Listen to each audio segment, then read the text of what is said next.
Doctor madam, এই উপরের ওষুধটা না কোথাও পেলাম না।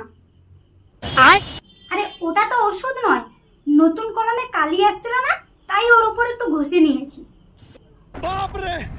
আপনি ম্যাডাম ঘষার আর জায়গা পেলেন না, প্রেসক্রিপশনের উপরেই ঘষতে হলো।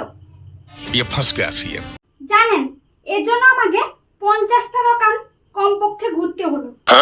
একজন তো আবার বলল কালকে আমাকে নাকি ওষুধটা আনিয়ে দেবে। कौन है ये लोग? অন্য দোকানদার বলল এই কোম্পানি এখন বন্ধ হয়ে গেছে, অন্য কোম্পানির আছে, আনিয়ে দেব কি? আবার অন্য এক দোকানে বলল এই ওষুধটার নাকি অনেক ডিমান্ড, এটার জন্য নাকি 200 টাকা এক্সট্রা লাগবে। উনি নাকি এটা আবার ব্ল্যাকে আনিয়েছে। डिप्रेशन। আবার অন্য এক পরিচিত দোকানদার বলল এটা নাকি ক্যান্সারের ওষুধ। আবার আমাকে জিজ্ঞাসা করলো কার হয়েছে বোন?